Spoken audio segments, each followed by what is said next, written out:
All right, Kais, we live, but nobody in here yet. We just chilling. I think you can probably see it. It's on stream starting soon. Okay, cool. Let me see. I'm gonna tweet out the link. Appreciate it, man.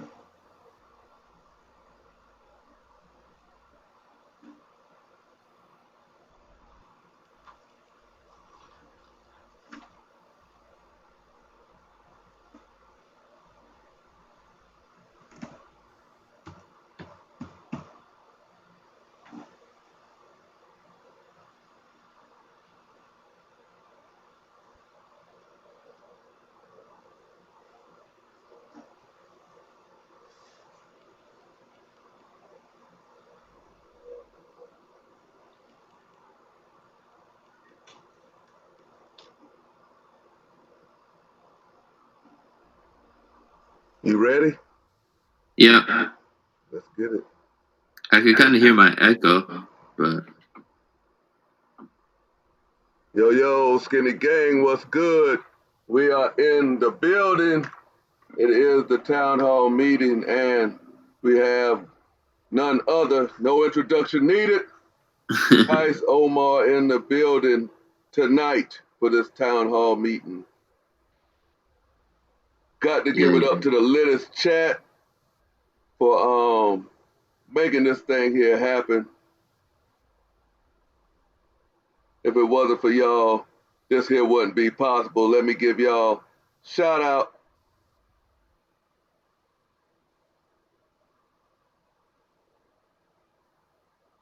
Is this thing going? Am I on the wrong one? Oh, it's a lot of them. My bad, my bad, my bad, my bad, my bad.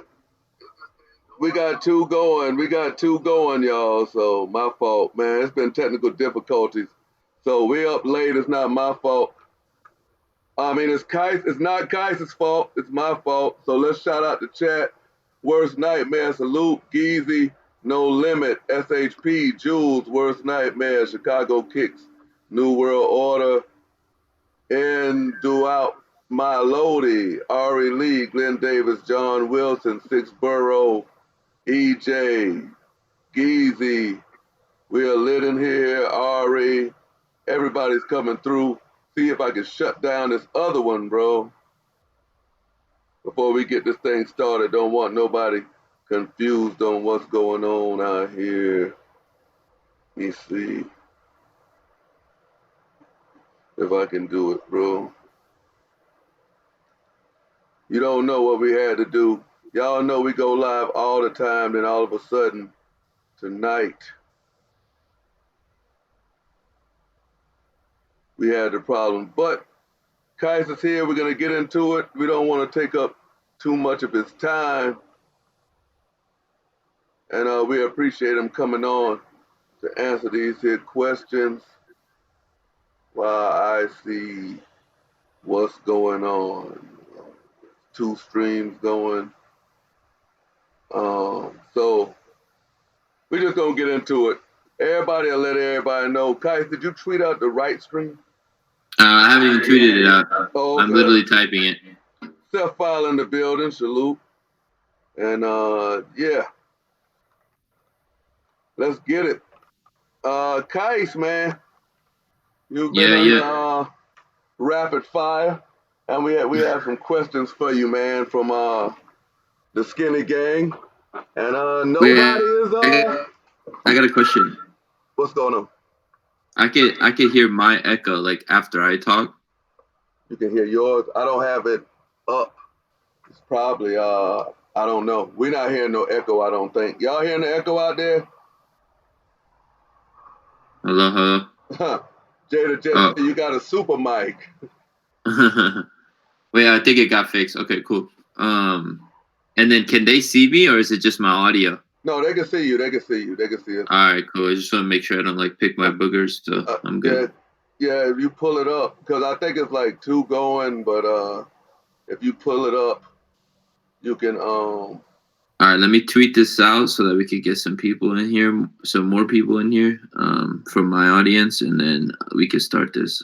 Um, Skinny Gang. He's bringing the crew, so y'all know it's gonna be lit in here. So hey, The podcast called Front of the Line, or is it called City Hall or Town Hall? This is a town hall meeting right now. You know, Town I'm Hall. a sneaker YouTube. I know you're far removed. You don't vote or nothing like that, but all right. Down here in these underground streets is serious, guys. All right. Okay, I just tweeted it, so. All right. All right, let's get it. Yeah, getting into it.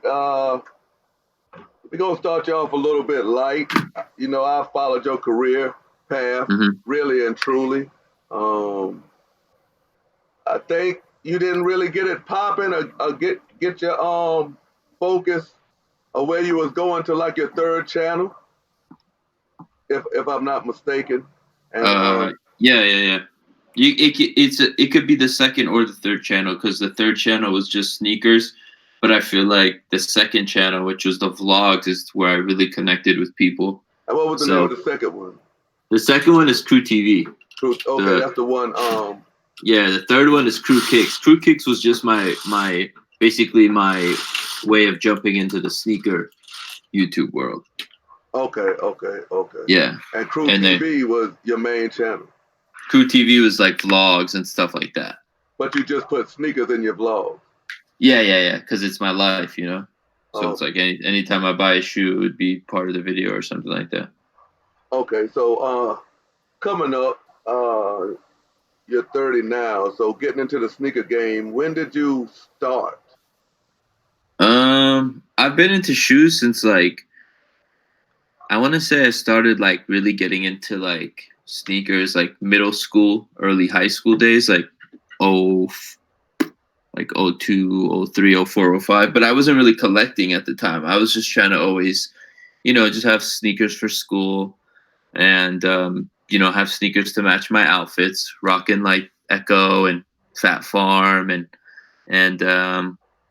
Rockaware and all those companies. So I always wanted to have like Jordans or Air Forces that matched my outfits. So I was never into like buying hella shoes at the time. I couldn't really buy that many shoes, but I had my share of sneakers. But after high school, I wouldn't say I got away from it. It's just I was working for Express, which is like Express is like tailored shirts and, you know, dress shirts and suits and stuff. Yeah. So I kind of went away from sneakers and got more into that type of stuff because I was around it.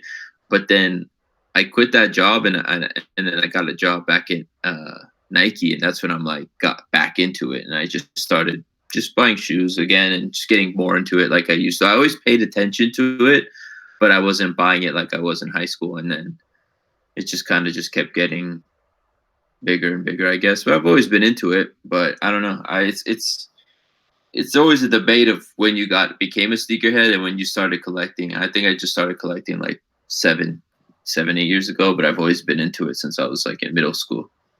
7, 8 years ago. Okay, so what actually turned you into quote unquote hype beast? Hold on, my wife's texting me. She's got off work, so let me just text her. Basically, I've always, like I said, I was in high school and in middle school, I was always into wearing the dopest brands, which were at the time like Echo, Rockaware, Sean John, all those brands, not sometimes LRG. Like I always wanted to have what was popping, and I don't know, that was just how I was. You know what I'm saying? And back then, poppin', but now you repping shit that's popping. Yeah, so this is basically, if we were to go back in time and the word hype beast was a thing, I would have been a hype beast back then because those were the brands that were popping like that. Supreme wasn't like, it was popping, but it wasn't streetwear popping. It was skateboard popping. Yeah. You know what I mean? So it's like, so now that you just gravitate to what's popping. It's just like, I've always been into like what's new, what's hot, like what are all the celebrities wearing, what are, you know, some of the movie stars wearing, and that's how I've always been. Whether it's technology, whether it's sneakers, fashion, whether it's just I've always wanted to have the newest things. If a new GoPro comes out, I want it, even though I already have 3 other ones. It's if the newest Supreme drop comes out, I want it just because it's the newest one. So a couple years ago, I was just like, being called a hype beast in my small circle of friends, like, oh, you're a hype beast for wanting those. We'd get defensive. Like, no, I'm not a hype beast, bro. I really like them. I really mess with them. Look at this. I like the colorway. This. You have to say why you liked it. And then I kind of just thought about it. And I'm like, what's wrong with like wanting the hottest thing, or what's wrong with wanting something just because it's popular or it's hot at the moment? And I'm just like, I'm gonna try to turn that term around and just make it something that can be cool, I guess. And I feel like I wasn't like the main person who brought hypebeast to a more positive vibe than it was before, but I'm definitely one of the people who kind of just took that term and used it for YouTube titles and used it as the biggest hype beast on YouTube. And it's just kind of like, yeah, I am a hype beast, but like at the end of the day, what's gonna happen? Like, am I gonna get arrested for being a hype beast? Like, no, like it's fine. Like that's what I like, is I like the newest stuff. And at the end of the day, there's a certain limit. You know what I'm saying? There's certain people who are hypebeasts who buy stuff just to have it, but I'll never buy it unless I genuinely like it. So even though I do That's have what the I was hype, gonna ask you, because due to the definition of hype beast by Trinidad James, he says you only buy it unless it's popping. So, but you yeah, saying that you buy it if you like it. If it's popping and yeah, you don't like it, you'll be like, nah. yeah. No. There's definitely stuff that I've passed on. I'm never the guy that says I'm buying that to just post an Instagram picture, which I do all the time. I do buy stuff to take Instagram pictures, but it's stuff I like. So if there's like a Supreme jacket that comes out, everybody's on it. If I don't really mess with it, I'm just gonna pass. Like that box logo that came out with the diamonds, I didn't go crazy for it. I didn't pay resale for it.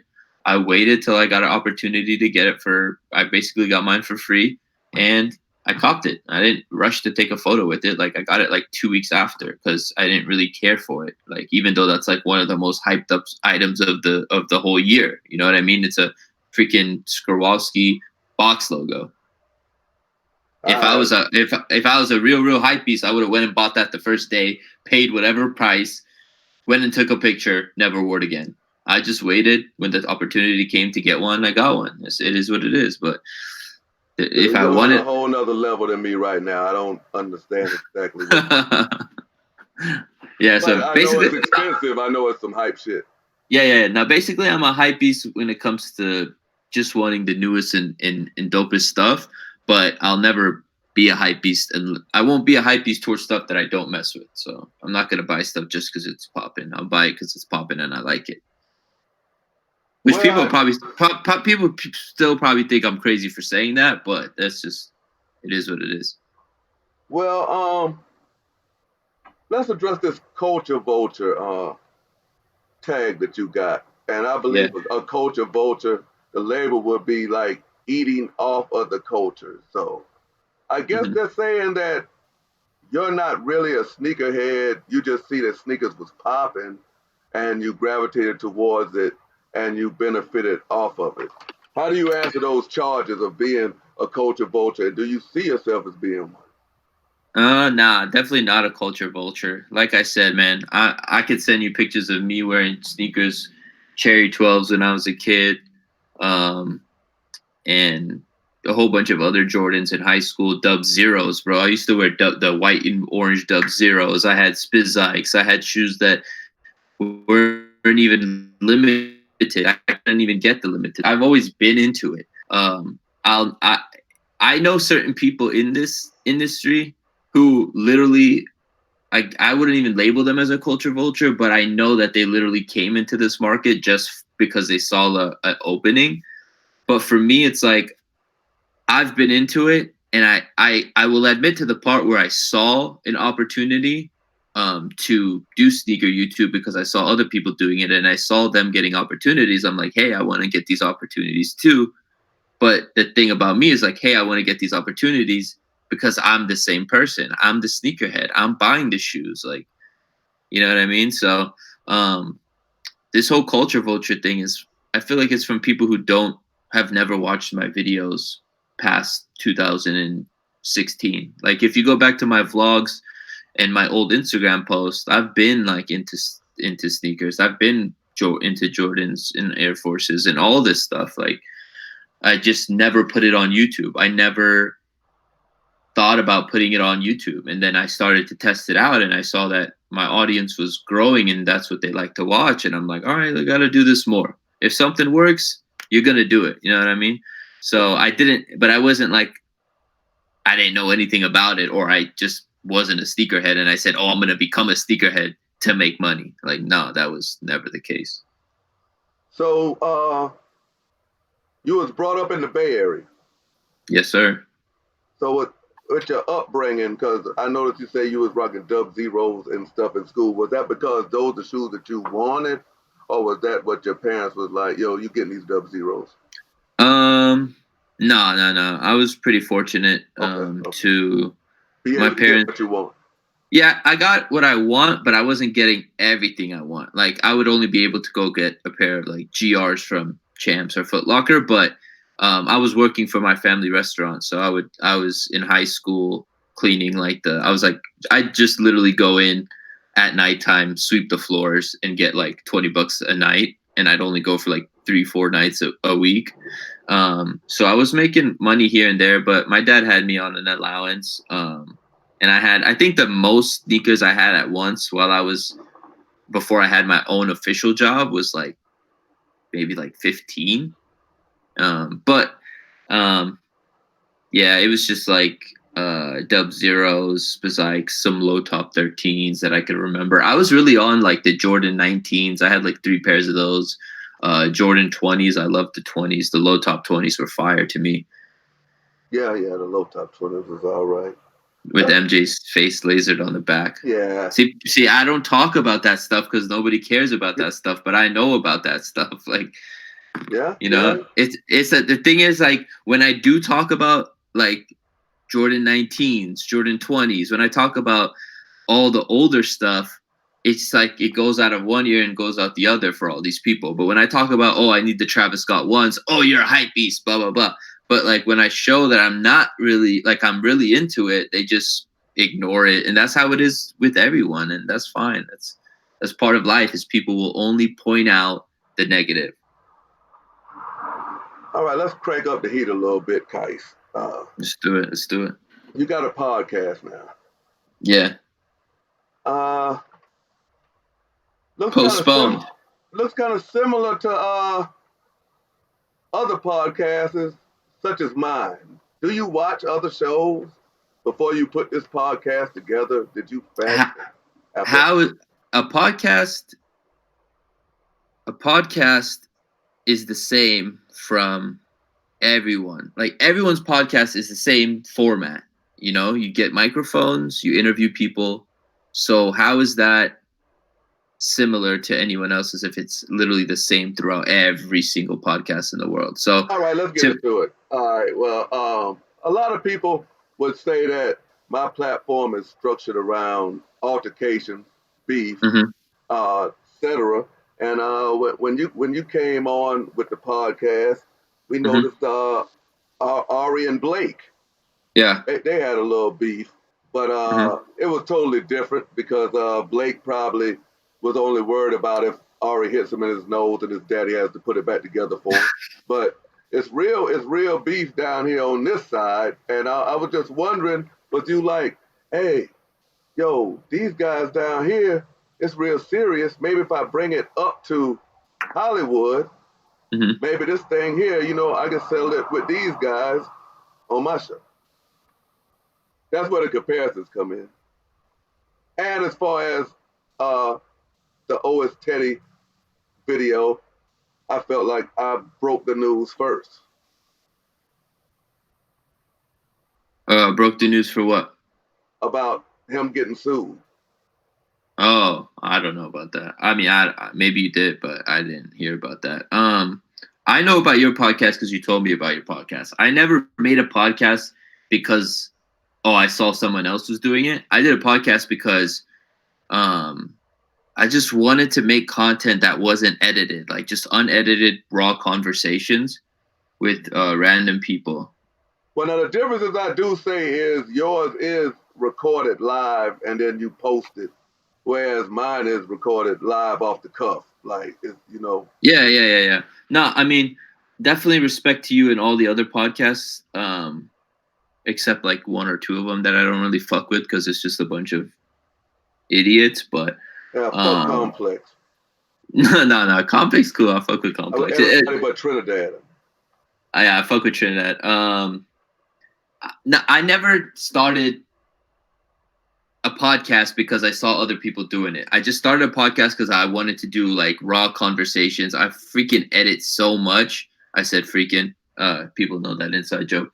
I just wanted to have raw conversations. I edit so much that I'm to the point where I'm like, if I can upload something that doesn't have any editing and it's entertaining to people, I'm happy with it. So we did the podcast. The reason why it started with beef and Blake and Ari was because I hang out with Ari a lot. I'm friends with Blake. They've had issues, and I'm like, yo, this would be the perfect way to start out the podcast with some drama.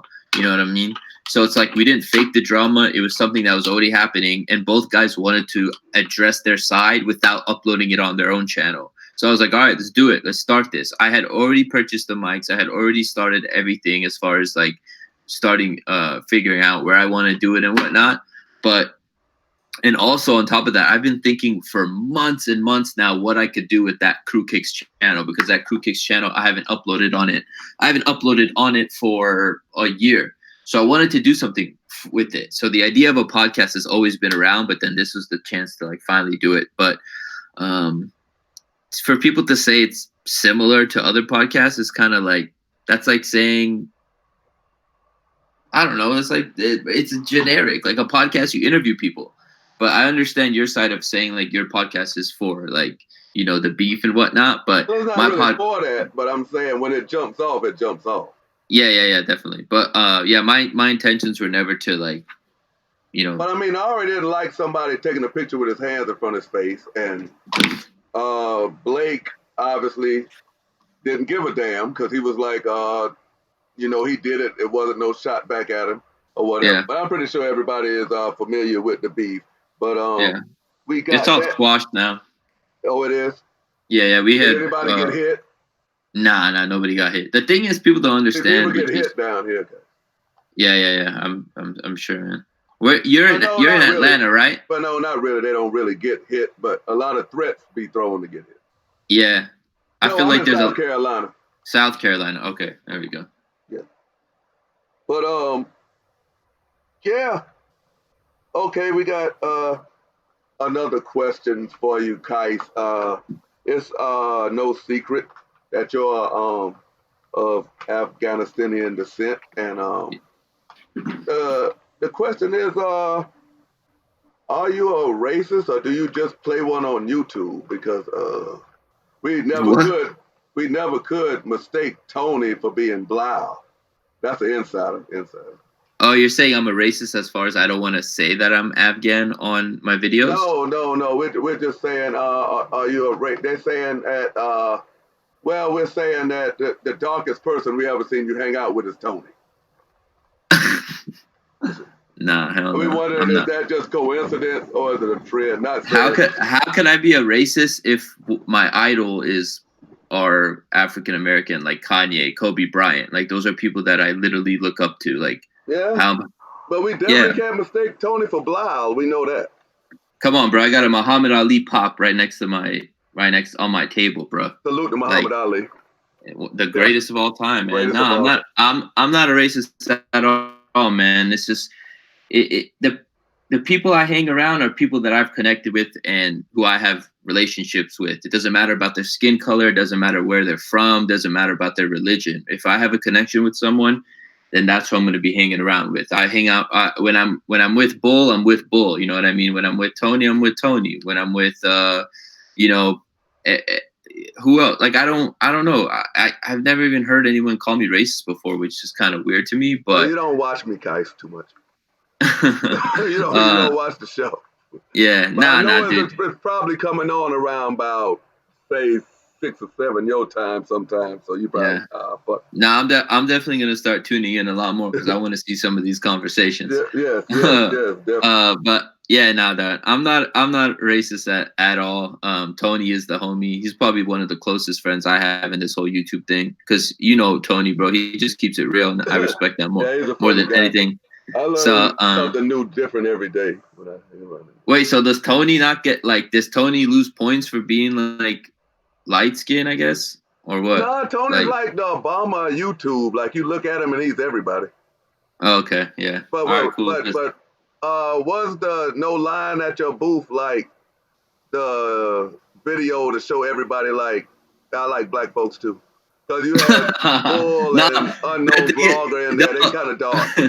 I They didn't even got think that. about that till right now. That's pretty funny. We Yeah. were in this. No, we were in the studio with me, Unknown, Bull, Tony, my boy Ahmed, my boy Farouk, my boy Waji, my boy Ryan, who is straight white. Literally, none of them wanted to get on the track except the people that are on the track. And we said, hey, get on the track. Do you guys want to do ad libs? Everyone's like, no, you guys do it. Literally, out of everybody there, we were the only ones that wanted to do it. And we're the only ones that could actually rap, even though I can't really rap. Those guys could rap, but if I'm putting words together, it sounds decent, I guess. But it wasn't just like, yo, like I need to get my clout points up and let me get only them on the track. Like, nah, it wasn't that at all. We were all in the studio together Or it having a wasn't good like you time. was campaigning for the black vote. Nah, and the funny thing is, that was not even planned. We actually were, I think it was a couple of days before SneakerCon LA, and that's why we shot the video outside of the convention center. If you actually noticed that, it's actually shot outside of the Anaheim Convention Center right before SneakerCon. But like 2 nights before SneakerCon, we're just eating. Me and Tony are literally in the car and freestyling, and we were just saying funny ass shit. And I'm like, yo, dude, we got to get studio time because this was during the time when YouTube music was popping. Like every YouTuber was making songs for and them guys. Yeah, DDG, even like Logan Paul, Jake Paul's, like they were making music and they're trash as far as rapping. So I'm like, yo, if they could rap, then I could rap. So basically, me and Tony were like, yo, let's get a studio. We're all together. This would be dope. We invited all the boys. We got studio time. I paid like $500 for a couple hours. Unfortunately, the video has been demonetized because it's like the only video on my channel that has cussing. So I made like $100 off that video. So I didn't make money off that song at all. But it wasn't planned. It was just me hanging out with homies, and we said, let's go to the studio and have a good time. So I don't regret it. I know people always say that, oh, you should regret it. Why are you doing this? It was fun, man. If people can't take a joke, it's 2019. People are more sensitive than ever before, which I still don't believe how, because time's going on. So people should become more comfortable with memes and stuff like that. But I was just having a good time, man. At the end of the day, I started doing comedy on YouTube, and that's what I always want to keep on my channel is a little bit of comedy. Okay, I got a couple more questions, and I'm gonna let you get out of here. The Tony D interview. Speaking of Tony, he's a friend of ours. I watched that interview. Question came about. How do you feel about smaller YouTubers? I mean, like, what is your definition of a small YouTuber? Because a lot of people was taken aback by your comments, and they said, "Do you have an issue with smaller YouTubers? And if not, why? What did you mean by those people down there when you was talking to Tony on the comment you made about I guess y'all was talking about a sneaker YouTube situation, and you was telling Tony like those people down there." Yeah, definitely probably could have worded that better. I'll take that one. I've always said that I don't like to, or I've always been someone who, no matter how many subscribers you have, or no matter how much anything you have, followers you have, as long as you're down to do dope stuff, or if you have a dope vision, I would be down to work with you. And that's why when I did start my sneaker channel, I was collabing with people like Blazendary, who only had, a couple thousand subscribers. And I was actually Blazendary, you made it. No, I definitely didn't make him, but I did give him the opportunity I gave him the opportunity to come on my platform and work together. Did you make Blake? basically, this is the way I like to say it, is I gave the kids a chance to, showcase what they could do on my channel, which I gave to a lot of people because I was doing a weekly video where people were showing their sneaker collection. I remember that. So I literally gave so many people a platform. It was their responsibility to take advantage of the platform. So out of all the videos I uploaded, let's say I uploaded like 50 sneaker collections, Blake probably was the most successful because he's smart. He took advantage of that more than anything. Everybody else kind of just let me upload their collection and just waited to see what happened. Blake let me upload his collection, and then he continued to be consistent. He continued to hit me up to collab. He continued to, do other stuff. So I never take credit for letting these guys or for these guys blowing up. I just gave them my platform. And that's why, going back to what you said, is do I see people as like, at the bottom or whatever I said, is there's definitely rankings. You're either a top guy, you're a medium guy, or you're a little guy, and I've been everywhere. I've been at the bottom, I've been at the top. Right now, I'm kind of just chilling. I'm at the middle. You know what I mean? I'm doing good for myself. Nah, I'm not at the top right now. Definitely not at the top right now. I've been at the top, but I definitely regret wording it like that. I shouldn't have put them in a category where I said down there. So you do like smaller channels. You do watch smaller channels. If I didn't fuck with smaller channels, I wouldn't hang out with all these guys. I see them all at sneaker cons. You know what I mean? I say what's up to all of them. You know what I mean? I'm not that. I don't try to act like I'm too Hollywood. I don't try to act like I'm too big. You know what I mean? So it's like I'm down to work with anybody. I'm down to link up with anybody. I'm down to whatever. Like, I didn't even ask you how many people watch your podcast, did I? Because I was just said, let's just do the interview. Yeah, I'm pretty big. Yeah, so I didn't ask how many people are watching. I didn't ask anything. I just said, yeah, let's do it. We did it. We linked it up. We appreciate it too. No, I appreciate you because I was actually excited to do it because, like I told you earlier before we started the stream, I've never done an interview unless it's with someone I know. So no, personally, like we've met, but we've never really conversated and got to really know each other. So yes. Got another question for you. Mm-hmm. The Nike Adapt. We was out there for All-Star Weekend when they you probably had to shoot a little bit before that, but we was out there at All-Star Weekend, yes, at House of Hoops when they displayed it. You made a video say Nike ripped. Well, you question it, the timing of it, but you brought this video out. You made this custom shoe, and now Nike is dropping an Air Mag rendition of it. Do you really, truly think Nike ripped you off? Did you watch the whole video? Yes, sir. Okay. They don't have the NRG on the back. I mean, I do know that Nike watches you, so I do know that. Yeah, Nike's. I've always had like I don't know. It's bro. There's people at Nike who. If we go by production dates, I wonder, was their gray shoe already made when the black one hit? I have the gray ones upstairs. This a whole different one. This is a whole different one.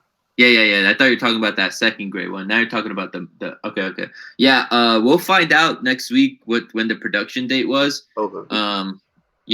Some people say Nike has their colorways planned out, 2-3 years in advance. I don't think so, man. And again, if it wasn't for Nike, I would have never. Quick strike, then I could lean more to your side. Like, okay, yeah. Well, we don't know. I mean, it might be, it might not be. You know what I mean? But it definitely, if that production date is after when we posted our Instagram picture, then I'll definitely be like, somebody had to see that and said we need to do it. But I mean, at the end of the day, like I said, I'm not gonna sit here and try to be like, oh, Nike owes me a check, Nike copy me.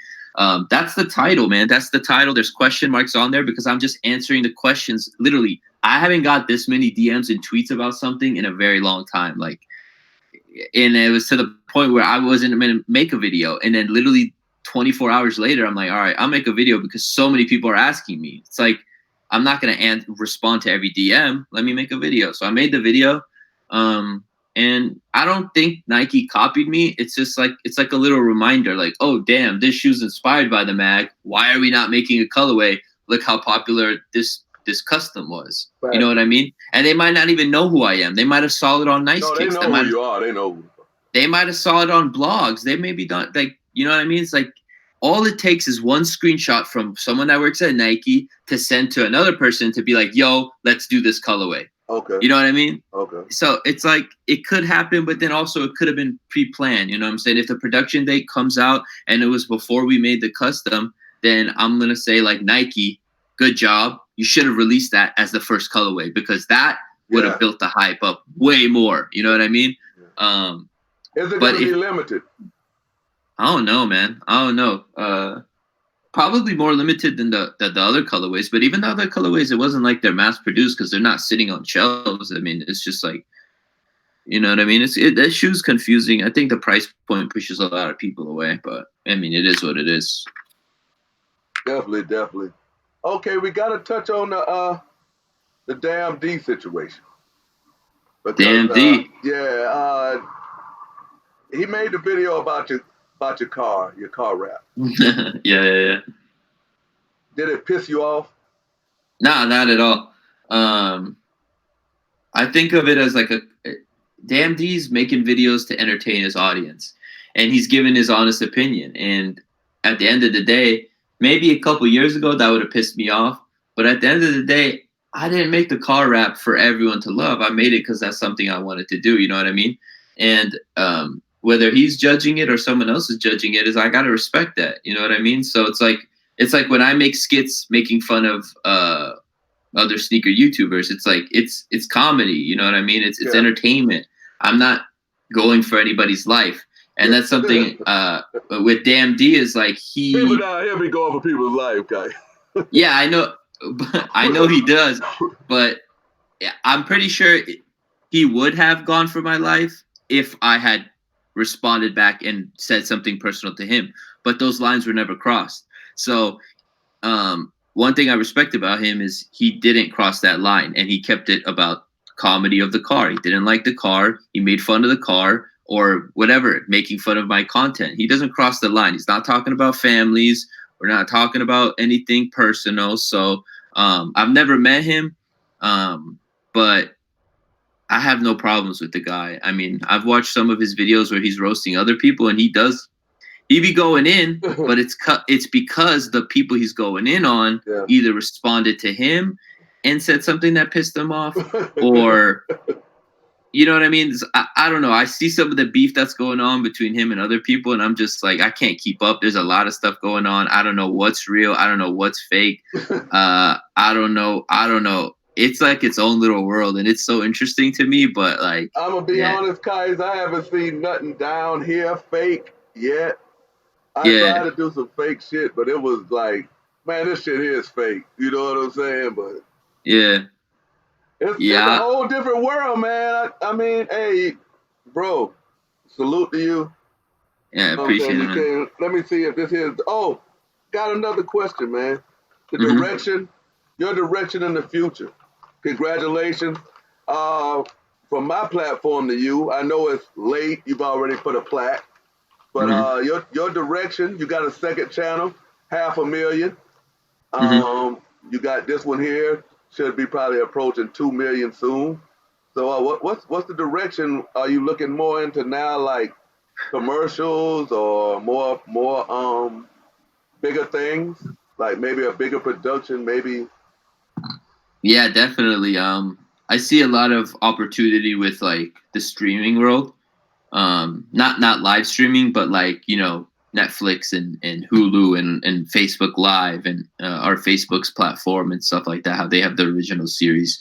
I don't have anything in the works, but I've had meetings, I've had conversations. You know, you just got to find the right people who are willing to invest in your dreams and your ideas and stuff like that. But I want to do bigger projects outside of YouTube, but then I also want to stay true to who I am, which is YouTube, because if it wasn't for YouTube, I wouldn't be here right now. I wouldn't be talking to you right now. I wouldn't have this IKEA carpet on the wall, you know?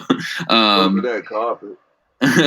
So I I want to try to get into that type of market just because I if I can have like, you know, the investors and stuff like that to put these bigger projects out there, it would be amazing. But then I also want to bring bigger projects to my channel. So I'm also going to be working on little documentaries, and, you know, I did have the podcast, but I stopped it a couple weeks ago just because I felt like I wasn't having a good time doing it, and it was just I was just focusing on other stuff that was more important to me. So um, there's no like long term goal for me, but just I just want to make dope content, and I just want to give people something to look back on one day when I'm not here. You know what I mean? It's like I always think about these artists who, you know, unfortunately they pass away, whether they're at a young age or they're an older age, and I think about what they left behind. You know what I mean? And, you know, what do people appreciate? You know what I mean? So it's like these vlogs that I upload, they're good for like me and my family and friends who want to look back at our memories and stuff like that. But like when I'm gone, like, are people going to go back and watch and stuff like that? So I want to put things out there that make an impact. I want to put things out there that people are going to remember when I'm gone, and people will be like, damn, he did this. Like, you know, and that will inspire them to try to do doper projects out there too. So trying to do some big things outside of YouTube, but nothing in the works that I could really talk about yet. So we'll see what happens. What's your thoughts about the ugly side of the game, reselling sneakers? Not the JCs or like the stadium clubs and stuff like that, but the people that camp out and get like 30, 40 pairs of off whites and like the back door and all that stuff. I mean, obviously, I mean, you could take the stance that they help because the hype of the product that you debut on your channel, the more the views. But how do you feel as a consumer wise when an off-white Chicago can go for 2 racks? Yeah, I mean, it sucks, but it's never gonna end. I mean, it's like that in anything. Like even these days, cereals are reselling for more than retail. You know what I mean? It's like anything that people have that has a high demand, people are gonna buy it and try to resell it to make money off of it. It's never gonna stop. I honestly don't think Nike or Adidas or any of these companies cares if it stops. And it is what it is. You know, at the end of the day, if you want something that bad, you're going to have to pay the price. So it's like, for me, it's like, you might not get that off-white Chicago for 2 racks, but, you know, if you work hard, you'll be able to get it because you're going to have to just pay resell. But at the end of the day, it makes it fun too, because imagine if every shoe was just easy to get. We wouldn't appreciate it like Yeezy V2s right now, 350s. Like nobody gives a shit about them because they're easy to get and the hype is dead. But 2-3 years ago, we were yelling at Adidas and Kanye to make 1 million freaking pairs, and now they make 1 million pairs of each colorway, and we're kind of like unappreciative of it. So it's like the resellers don't get them. That means they're sitting. When the shoe is limited, the resellers get them. We complain because they got them, and we can't have them. Yeah. Without the resellers, there would be no fun. There literally would be no fun in this. Every shoe would be like a Yeezy. Yeah. I was saying that about the Travis Scott. I was like, yo, without a reseller, I wouldn't have been able to get them.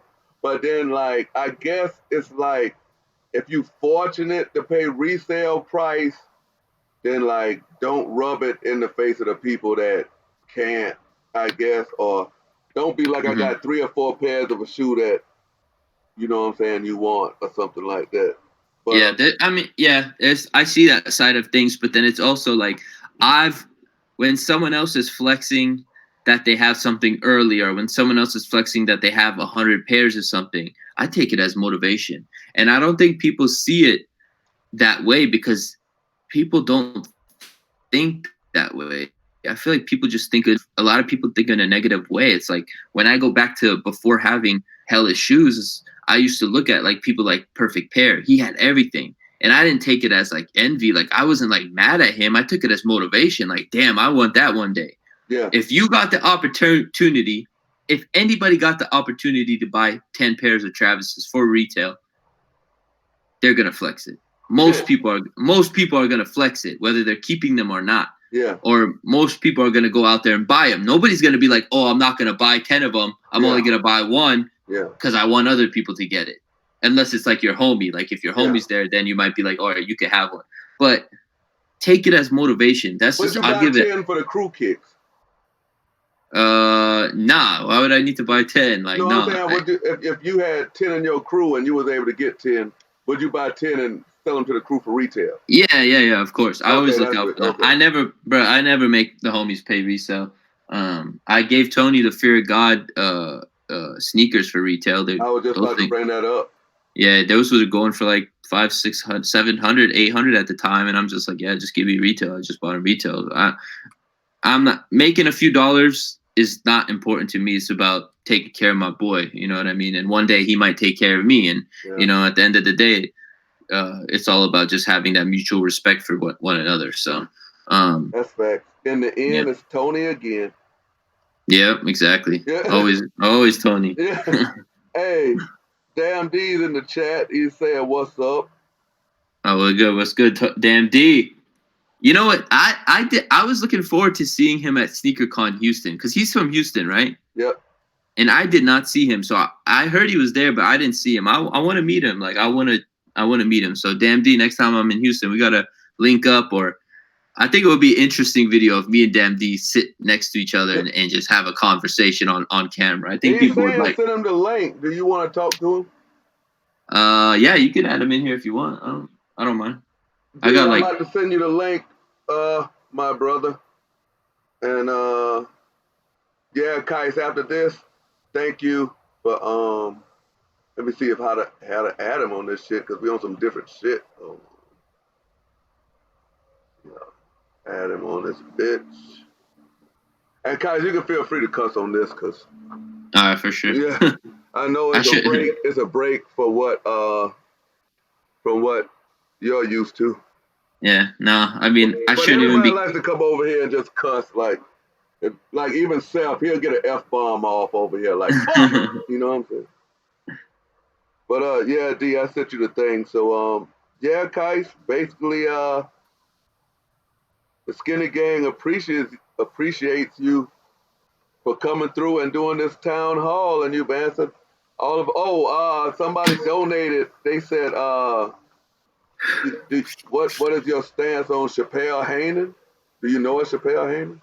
No, I don't know who that is. Okay, that answers that, and that's all the chat. We'll give Damn D a couple of minutes. I sent him the link, and after that, I want to say, man, I love that rug back there.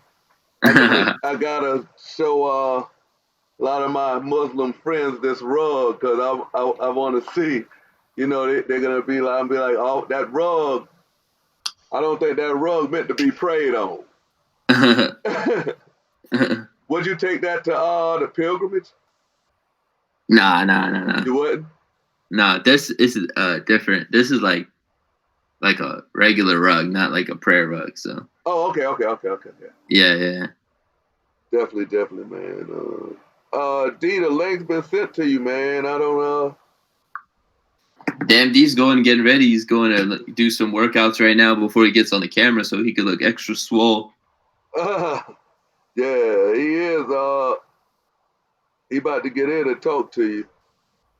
I'm glad, man. We've been doing nothing but promoting killing negativity and all this stuff.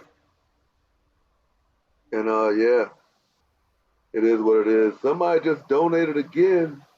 I didn't see it come. Oh, Qias, you plugged in H-Town. Oh yeah. Getting Scots. H-Town's second home, like James Harden. I don't know what Scots is. D, I sent you the link, bro. So I don't know where you at. If you in the gym or. Do you go? Can I ask you a question? Do you go to most of the sneaker cons, or do you only go to have you only been to like a few this year? Well, I only go in my region, really. Like, well, I'm try to make Texas, because that's around my birthday, and I got some business out there. And then I always do Atlanta, and hopefully they'll come back to Charlotte soon. But I try to do like Florida on up to like South Carolina or whatever. Yeah. I mean, if they fly me out, I'll do it. But as far as me, just like, yo, I'm hopping a plane. Nah, Yeah. my family will be wanting to go. That's 4 tickets. Mm-hmm. Nah, I haven't gone to one all year, which is kind of weird, but I just haven't gone. Hold on a minute. Know. I'm gonna try to send it to D again. He say he didn't get it. Okay. Hey, y'all see on here? I'm sending this here. I know y'all can see what's going on. You're gonna have to look in your Google Hangouts, D, because I'm not sending it the old way, because the old way not working tonight. They say, Qias, what's his 3 sneakers right now? Edward Daniels, salute. I guess your top 3 sneakers right now. Top 3 sneakers right now. Travis ones. What else am I wearing? What else shoes have I been wearing a lot? I wear my off-white Air Force ones a lot, the black and white ones. I really love those. And then I've been wearing my Bread 4s a lot too. I've been beating them up because I have 2 pairs. So Bread 4s, Travis ones, and Air Force ones. Like I didn't even put a Yeezy in there, which is pretty shocking. Hold on, I might be able to send this. I don't think this is a link. D say he don't know his Google Hangout info. I don't think this is a link. I'm gonna see. Oh yeah, I can. Hey D, I'm about to send it to you in the email, bro. Hold on a minute.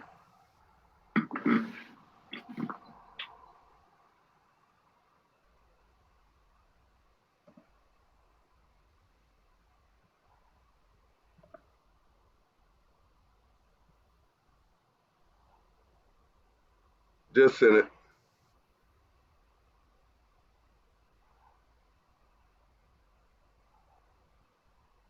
Send it to your email, D. You got about 5 minutes. Qias is a millionaire. Qias, when did you know? I'm gonna ask you some questions for YouTubers that's aspiring to one day be where you're at. Cause I always say, like, when you kick down doors and Cousteau, Bull, Tony, and them guys kick down doors and do commercials and stuff, like the blessings always trickle down. Cause now it's stuff that y'all can't do because y'all doing bigger stuff. So what advice would you give like people struggling to get their channels out there to a bigger audience, or some little quick little tricks of the trade? I always tell people, bro, there's 2 things that are very important, and that's the main thing is consistency. You can't disappear for a month. You can't disappear for 2-3 weeks. You gotta constantly upload and remind people that, hey, I'm here. You know what I mean? That's something I've always struggled with, is being consistent. But once I found a rhythm, it worked for me. And I've been doing YouTube since 2007, and now it's 2019, right? So yeah. over 10 years. Dang. So basically, yeah, and it didn't pop off for me until 2016. So only, or 2015, 2016. So it's only been 3 years. You bought into the vision. You bought into the vision of YouTube before it was popular. Like you was training, and then when it clicked, that's when everybody was getting in. Yeah, basically I've always been making videos before YouTube, but YouTube was just a way for me to put my content into the world rather than just showing it to friends and family. And I always kept doing it because I just felt like this was for me. This was what I was supposed to do, was to just make, content and videos and entertain and do what I love and record my life. And my best advice is, oh my God, guys, I fucking love you guys. Oh my God, guys, in the building. What's up, guys? Nice to meet you, sir. Can I have a handshake? Can you give me a handshake, sir? What's up, man? What's going on? I don't know if you were talking or not. Were you talking? Yeah, he was giving YouTubers tips on how to get their game up on YouTube. Oh, damn! Your camera got clear for this one. Yeah, man. I mean, I had to, man. I had to pull up my Supreme Bait webcam. You know what I'm saying? So, oh yeah. Hey, send me the link. I need to cop that. Oh, facts. So, what y'all talking about? Man, nothing, man. I was internet off. I just asked him about you, and he basically said, he never had a problem about you or your videos because you kept the content related, and he said he had no problem talking to you, and he looked forward to meeting you in Houston, but you wasn't there, so I turned the floor over to you, D. You know what I mean? Y'all want to kick? Yeah, man. Like I said, man. I've hit Qias up in the DM before, and I said I ain't got no personal beef with him because I don't know him personally. So as you said, like in the video, I just stuck to the content because that's what you do. Like that's how I know you, for your content. So I never took no personal jabs or said something about this and that and that. I always kept it content, related. But like first of all, I'm saying, I respect you. I respect the grind, your hustle. I fuck with you because you fuck with Kobe, and I know that you don't like LeBron. So we got that in common. You know what I'm saying? Fuck LeBron. It's Kobe all day over here. So definitely with you on that, man. You're doing big things. You million subscribers and all that shit, man. Like that's dope. But the one thing that irritates me, here we go, about you is just the whole hype beast stuff. Now, where I'm from, and what I perceive as hype beast is lame to me, because being a hype beast to me is someone that don't have a mind for themselves, and they just only buy stuff just because of the particular name. So if that name didn't have like the Supreme collab, this and that, like you wouldn't buy it. But I know you have GR shoes in your collection, so I know you dibble and dabble, in the GR shoes and stuff like that. I dibble and dabble in GR. But like my thing is with you is your audience is like the kids, and like kids see that, so kids are thinking, damn, I gotta have Supreme to be cool, I gotta have Off-White to be cool, and that's what like frustrates me, because I'm like, kids, you don't need all that shit to be cool. You know what I'm saying? Like that's my only gripe about you, just like how you portray hype beasts to be cool, but where I'm from is trash. It's lame. It's like that's something you shouldn't be proud of. You know what I'm saying? But I know that you flip that to make it cool, but it's not cool actually. Like being a hype beast years ago was like, bro, you lame. Like, bro, you have no sense of style, no sense of idea, no sense of like individually, like just outlook. All because it's a collab. Ooh, I'm gonna get it. You know what I'm saying? So that's my only thing about you. Yeah. I mean, I agree with you 100%. A few years ago, same thing. Like I said earlier in this same exact podcast, was whenever we were in my like little group chat with all my boys and we'd call each other hype beasts, we'd get offended. And then it got to the point where I was just like, all right, well, yeah, I am a hype beast. I do like wearing the hottest products and having the newest shoes and the hottest collabs and stuff like that. I've always been into that, and it's been like that since I was in middle schools. I always liked to wear Sean John, or I like to wear Echo or Rockaware, because those were the brands that were popping at the time. You know what I mean? So I've always just been the person who always wanted to have the newest and dopest stuff, whether it was clothing or technology or whatever it was, action figures. When I was a kid, I wanted the newest stuff, and that's always been how I am. As far as like now goes, like you said, I do have GRs. I do have other stuff. But people, for some reason, I appreciate you bringing it up, because most people will ignore it completely. And I don't. Even though I do have I rep the hype beast title, and I do have literally 90% of my stuff is what's hot, popping right now. I won't buy it unless I genuinely like it. And whether it's like, if you look at my DMs, it's ridiculous, because if I post a Travis one, I get DMs saying you're such a hype beast. If it didn't have Travis Scott, you wouldn't buy those. But then when I post a pair of dunks yesterday that nobody knows about, which are going for under retail, those are trash. Those are going to be at the outlets. You're going to sell those in 2 weeks. There's no winning. You know what I mean? But as far as the kids go, another thing you said, if like the shoes didn't have like collab names on them, like, bro, if we took a Nike and Adidas off of all of our shoes, we wouldn't buy any of them. You know what I mean? It'd be like Payless shoes to us. But to the kids, it's like, I've never said like you need this to be cool, and I can get why people would assume that that's the message, but this is what I'm into. This is what I like, and if the I don't know, maybe it's the parents' fault. Like the parents should be telling you not to watch it, but this is the type of stuff that I like. And I'm not gonna put products on here unless I really like it. I'm not gonna unbox sneakers on here if I really like it. I've never bought a shoe just to unbox it and then got rid of it. Like I get it because I like the shoe and I'm gonna wear it. You know what I mean? So I get where you're coming from as far as like, you know, kids getting the wrong message and thinking they need that type of stuff to be cool, because you really don't. It's like going and talking to a girl. It doesn't matter about what you look like. It's about how you talk. If you have a mouthpiece, you're going to get that phone number. So if a kid wants to be cool, it doesn't matter what you're wearing. It's about who you are.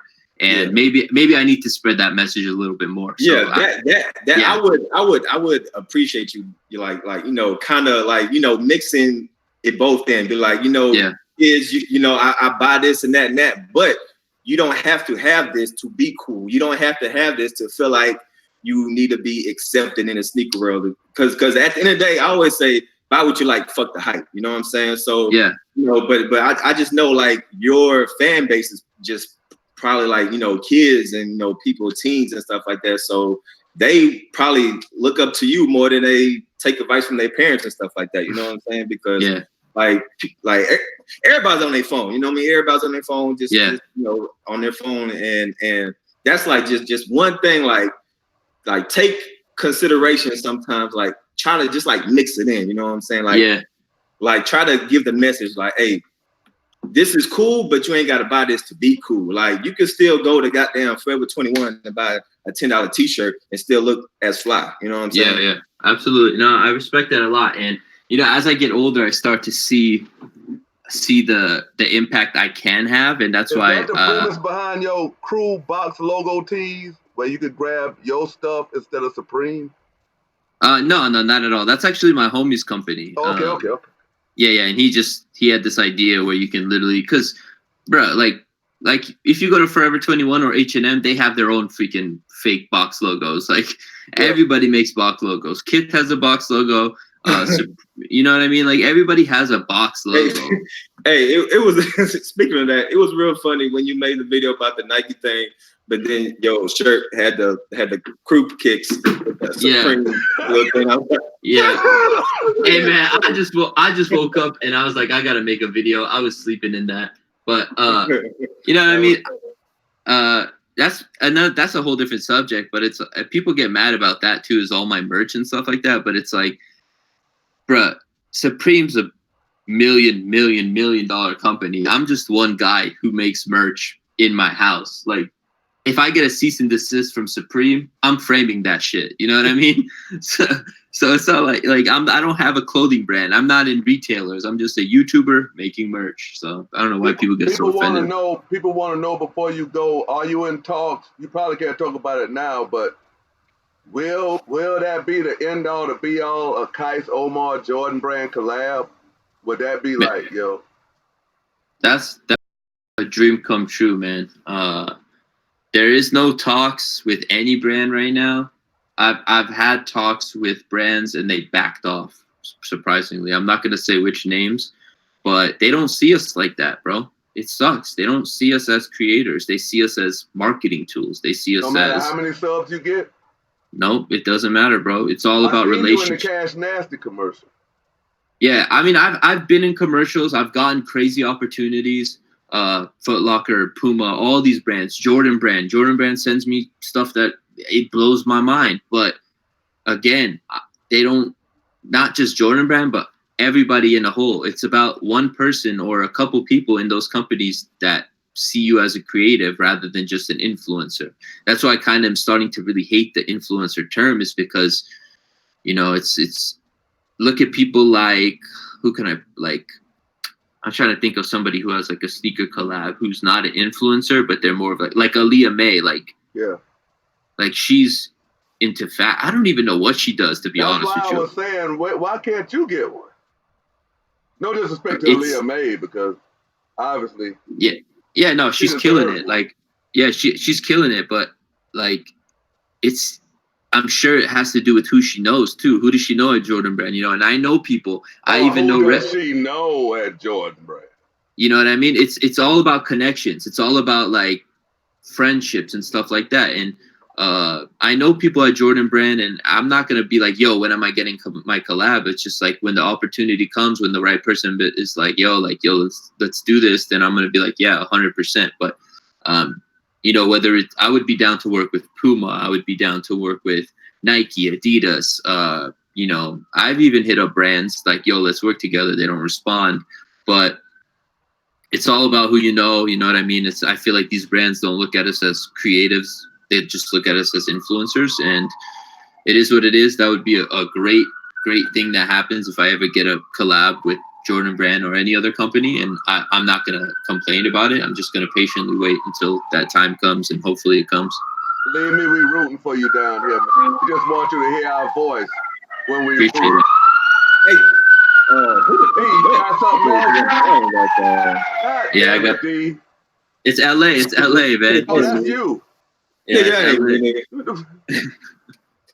hey, Qias, man. All right, I know you talk in code and stuff, but I want you to be real, man. How do you feel about Blake Linden and all these niggas copying you, man? Like, don't be like, oh yeah, he just talk said shit. He made them. I want you to talk your shit. I want you to talk your shit. I want you to be honest, man. Like, he made them.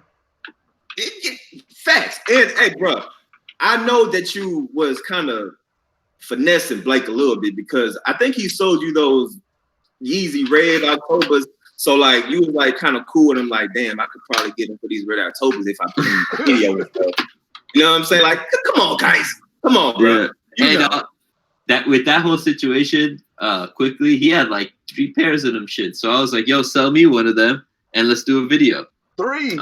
Yeah, he had like 2 or 3 at the time. Yeah, and I'm that's like, Blake Linden. I forgot. Yeah, so I was like, yo, like, but no, honestly, he's cool. His family's cool. Like, I have a lot of respect for him and his family.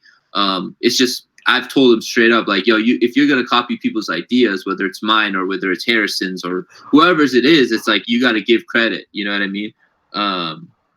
Man, people are always gonna copy, dude. Whether it's a trend or whether it's like editing techniques. Like even the other day, I found this new editing technique, and my boy asked me how I did it, and I'm like, yo, just don't tell anybody if I tell you, because then every freaking sneaker YouTuber is gonna do it. And he's like, yo, but that's okay, because when they start learning how to do it, you move on to something else. And I'm like, that's facts. But I mean, it is what it is. Whether the Blakes, Linders, and the people like that copying it, whether it's them or it could be someone else, it is what it is. I mean, I've copied ideas before, but I've always added my own twist to it. I feel like as long as you add your own twist to it, then you should be good. It's like rappers sampling music. You know what I mean? It's like they take something that's already amazing and they turn it into their own amazing project. So, but they, you know what I mean? If you don't give the credits, if you don't get the, what is it called? The clout. No, not the clout, like the legal documents that you got the sample from the artist, then you should be getting sued. But obviously you can't do that on YouTube. But it is what it is, man. As long as there's enough money for everyone, that's all I'm gonna say. There's enough money for everybody in this sneaker world. How you feel about that answer, B? I don't have no hate towards anyone, so it's like I dislike. Well, let me tell you what I think, Kai. I know you feel some type of way deep down inside, like, man, this motherfucker keep copying me. God damn, man! Like, you gotta look at it like this, B. Some shit. Look here. I'll tell you this. That has happened before, but I handle it in the right way. Okay. Yeah. So let me tell you a situation. About a month ago, Yeezy Busta dropped his new merch line, and one of the shirts was the same exact shirt, except it said Busta instead of Dream Crew. I screenshotted it. I sent it to my boys. I said, am I tripping? They said, no, what the fuck? I sent it to Yeezy Busta, and I said, yo, what the fuck is this? Like, and he's like, oh, sorry, like, my designer did it. He probably saw your shirt, got inspiration. I'm like, Like, bro, we can't be doing that. Where our content is all repetitive, we can't be making the same merch. And he's like, all right, yeah, cool. He took it down. He didn't sell any. He took it down off of his website.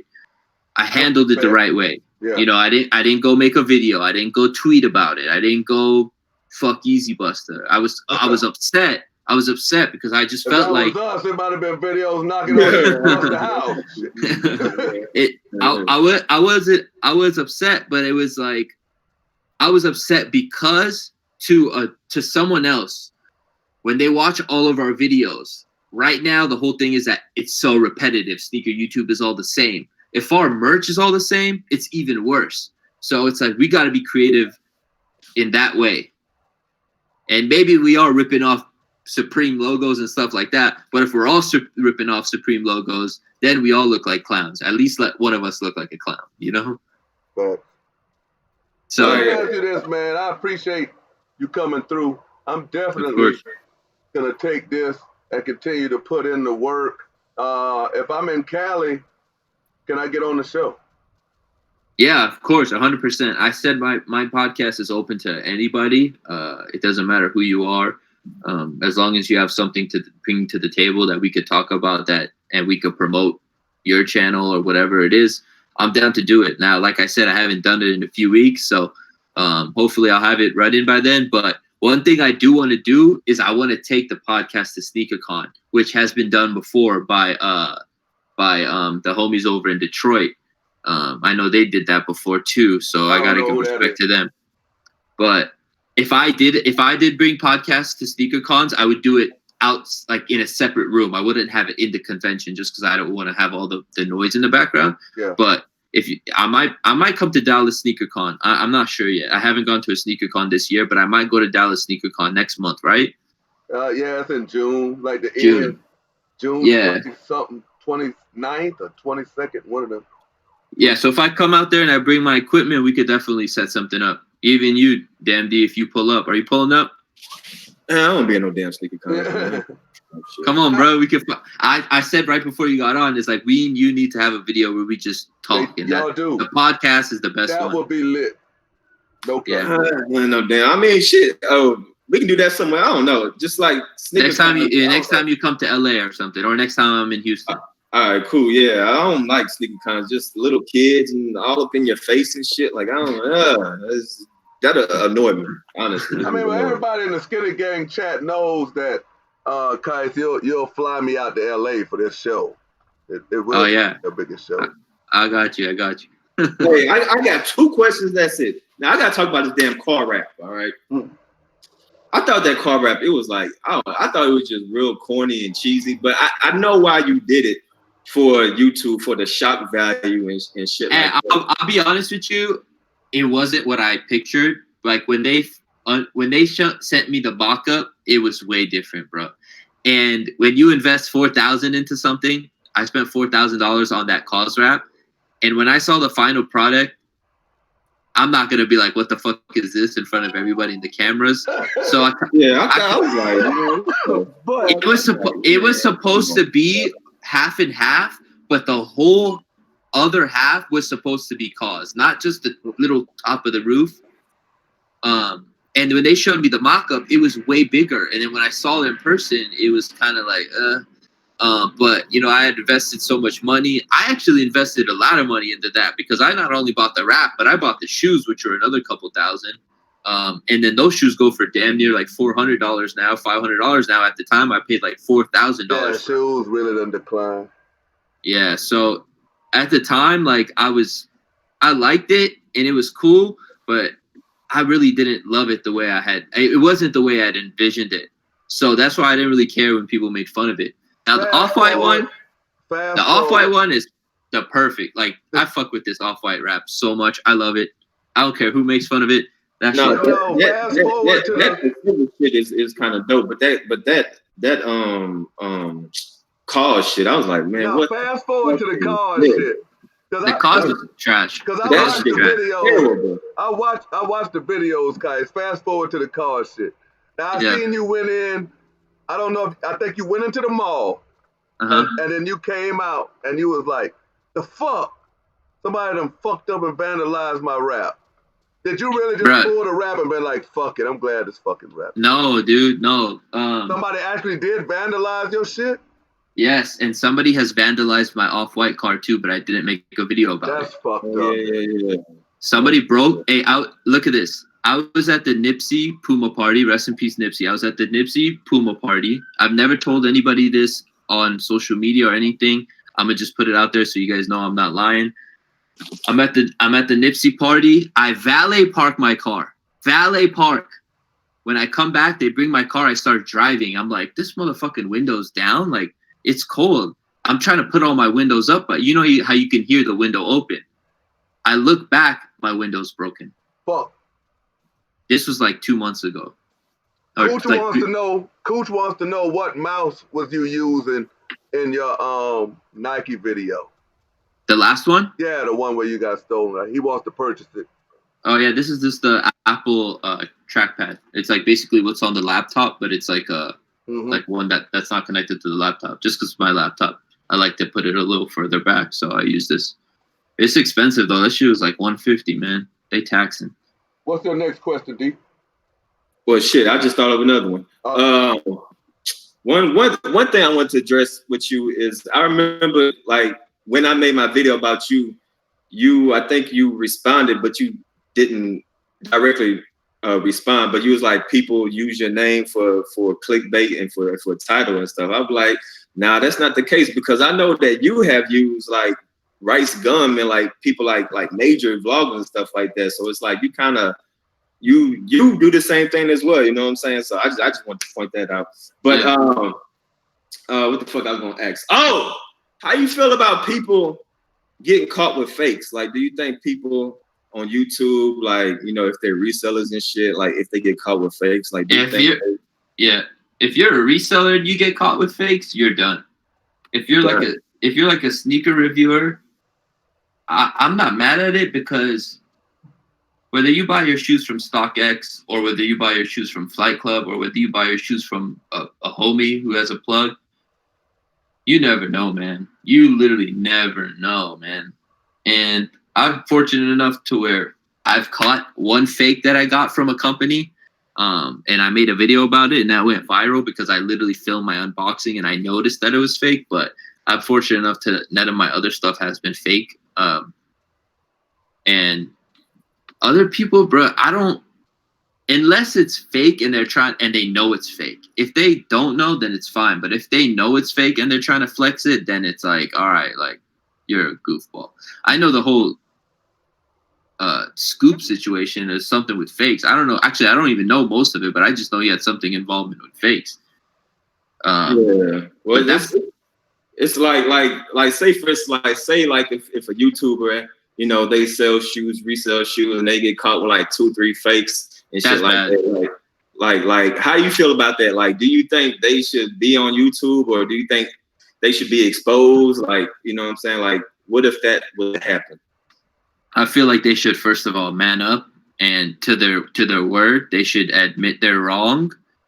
Don't try to defend a fake. I think that's the worst thing you could do, is when you try to defend a fake when everyone knows it's fake. Yeah.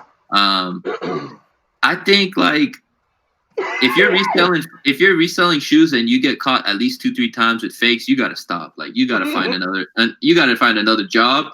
I don't think you should stop YouTube, because YouTube is like, you know, I mean, everybody has a right to do YouTube. For everybody.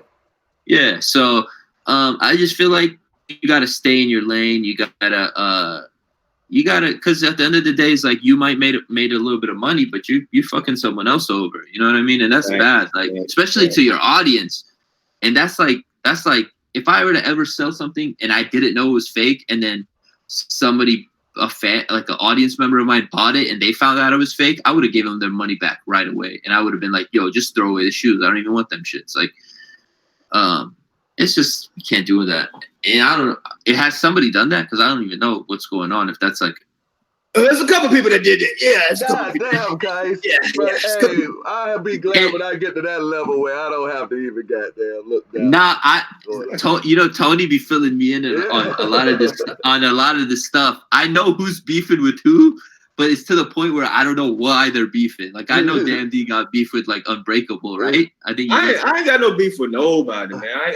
I just speak on the shit that is fucked up. Like, if you're doing some fucked up shit, then I'm gonna speak about it. You know what I'm saying? So, like that's what people don't understand. Like, people act like I'm just targeting somebody just for no reason. Like, nah, if you fuck up, shit, somebody gonna speak about it. Nobody else speaks about it on YouTube, so shit, I'm gonna address it. You know what I mean? So, you know, it is what it is. Yeah, man, I think that's fucked up, man. Like, if you sell fakes, you gotta own it. You gotta own up to it, bro, and you gotta stop. Like, you gotta stop that shit. Yeah, shit. But like I said, man, I never had no issues with you, no personal issues, because I never met you. And like the videos that I made about you, just on the content, just on that whole hype beast stuff. Like, I just hate how you portray hype beast to be cool, but in my world, where I'm from, it's like it's lame. It's like something that you don't want to be. You know what I'm saying? So that's just the whole issue with you was. Like, that's just what it was. It wasn't nothing personal. I never met you. You know what I'm saying? So I can't say nothing. I can't attack your character. But I'm just the whole hype beast shit. That just just want to smack you sometimes. Nah, that's fine, bro. I respect it. I'm like I said earlier. I think this was before you were on. Is I respect everyone's opinion, because whether it's you, if it's not you, it's going to be someone else. You know what I mean? And I feel like YouTube needs its different types of creators in the same community. So you got people like you got people like me, but we might have similar like interests, but our content is different. And I've made videos where I'm poking fun of Tony and even Blake and stuff like that. But it's never anything personal. So when I see your content, I look at it the same way. It's like, it's funny, it's comedy, and from someone who's done comedy before, I respect it. You know what I mean? And if you do get offended from it, then you're just insecure. So, or it's just too true. You know what I mean? So I respect that you've never taken it to the personal level. Like you said, we haven't really met each other, or we've never met each other, but we never really conversated. We've had talks or tweets here and there, but there's no reason to get into, you know, anything too personal. So I respect that, and I look forward to it. I watch a few videos. Your videos are long as shit, so I don't watch all of them. Goddamn right, shit.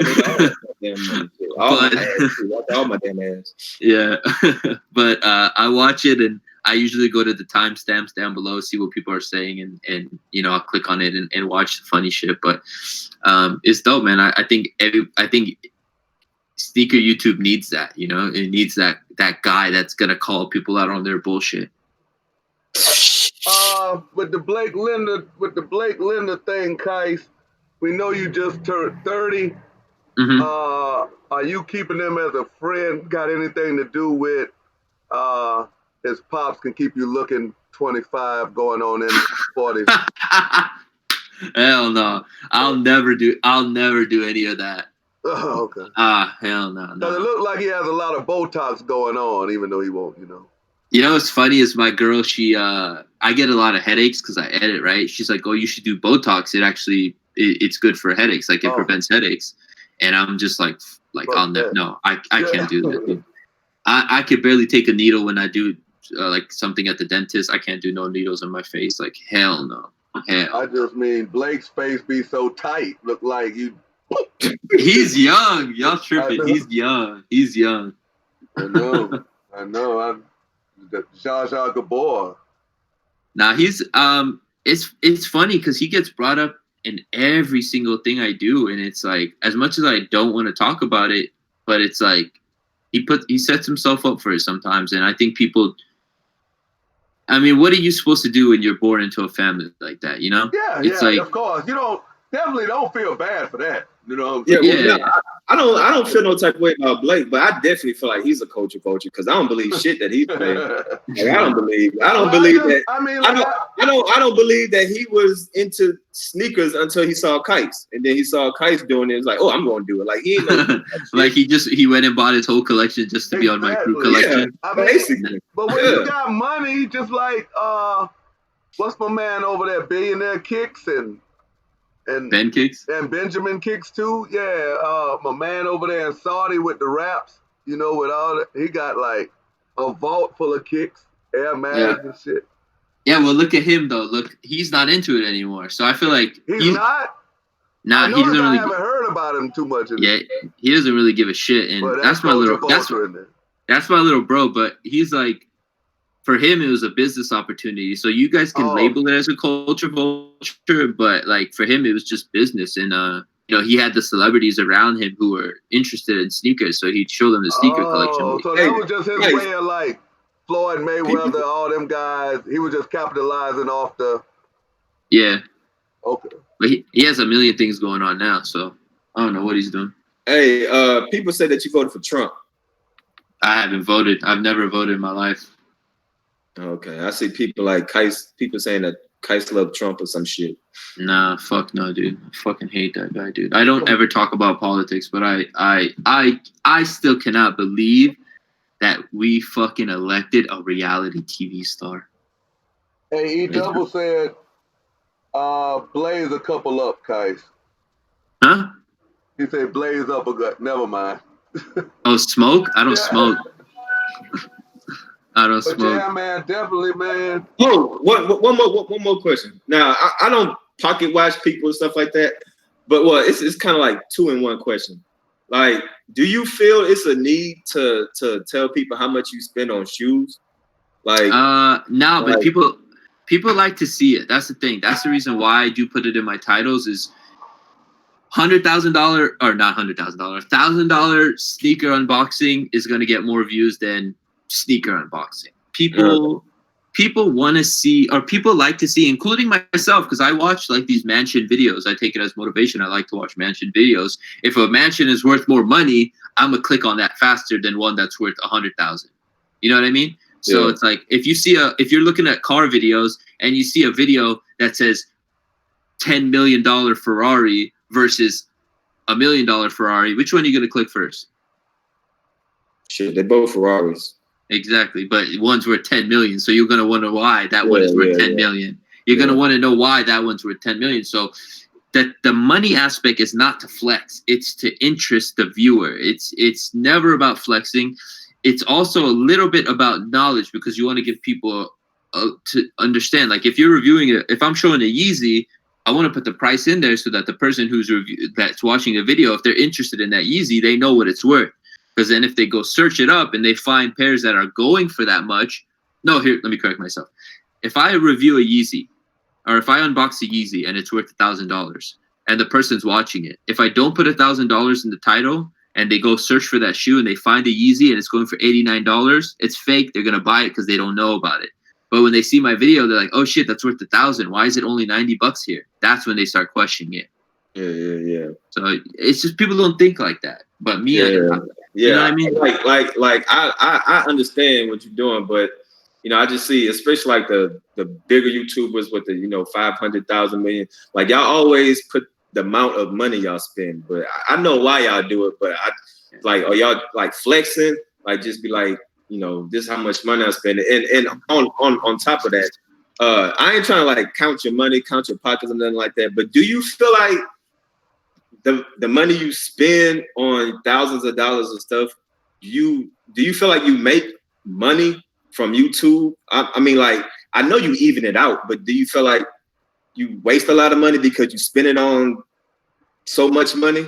I've definitely spent over the last 2 years, I've spent a lot of money on stupid stuff, but I've gotten smarter over the last year. But I definitely only buy it unless I really want it. Like I said before, I don't buy it unless I genuinely want it. But yeah, I've always been pretty good at, not evening out, but, being able to, I don't go spend thousands of dollars for content. So it's not like I'm just like, spending. That's how I felt. Like you, well, not just you, but just anybody like Blake Linda or whoever just spent. Oh, I just spent $2,000 at a shopping mall spree. It's definitely it.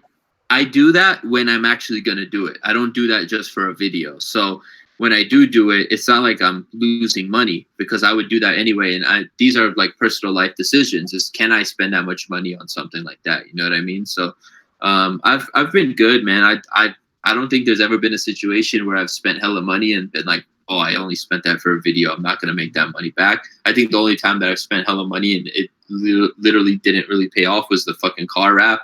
When I spent $4,000 on the wrap and then $4,000 on the shoes, I probably made like $1,000 back. But nah, it's never affected me in that way. Cool. I just always just wonder about that. Like, I mean, I money in the videos and shit. I'm like, y'all spend that much, but do y'all get that back? I mean, I'm sure y'all get that back from the views and stuff, but it's like, yeah. And then there's also like brand deals and stuff like that. So yeah. But a lot of people are over exaggerating their prices, and that's something that the only time I call them out. Woo. I already did. I already made fun of Blake. I made a skit like a couple weeks ago where I was making fun of it because he had that Prince guy at the Cool Kick store, and they said they spent $40,000, and then half of the stuff he bought, me and Ari go into the store and it's still there. So I asked one of the workers, I'm like, "Yo, I thought he bought that." He's like, "Nah, it's all cap." So it's like they say, "Where's the plug that sells Yeezys for $89?" Amazon, yeah. Alibaba. Crazy. But people be over exaggerating the price. I think the only time I over exaggerate prices is like sneaker collection values. Like I'll say it's like $1 million collection when it's only like worth like $700K or something like that. Or like if a shoe's worth like $950, I'm not gonna put $950 in the title. I'll just put 1,000. You know what I mean? Yeah. So if people really get mad about that, I'm like, come on, bro. Like just get off your period. Yeah. But yeah, I gotta bounce out of here because I gotta break my fast in like a couple. Oh yeah, like that is right, man. Appreciate 30, 40 minutes. Appreciate you coming through, man. Yeah. I appreciate you guys, man. And if I ever get out your way or you out this way, we can make it happen. You definitely know I love to collab with you. I know Damn D feels the same way. And the chat had wanted us to freestyle against each other, but I know it's more important that you we'll save that for in person. Yeah, that you break this fast, man. But appreciate your time and wish you a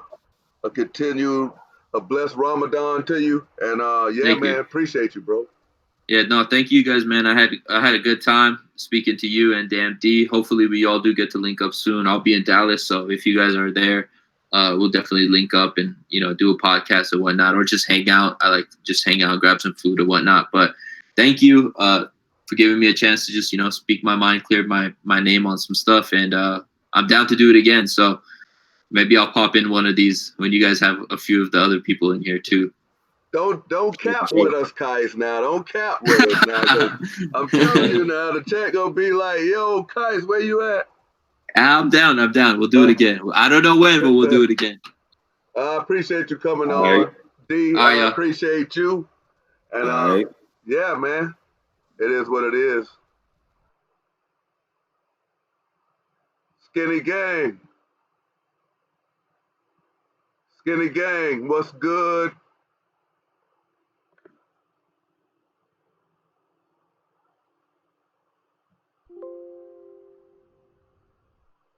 Yeah.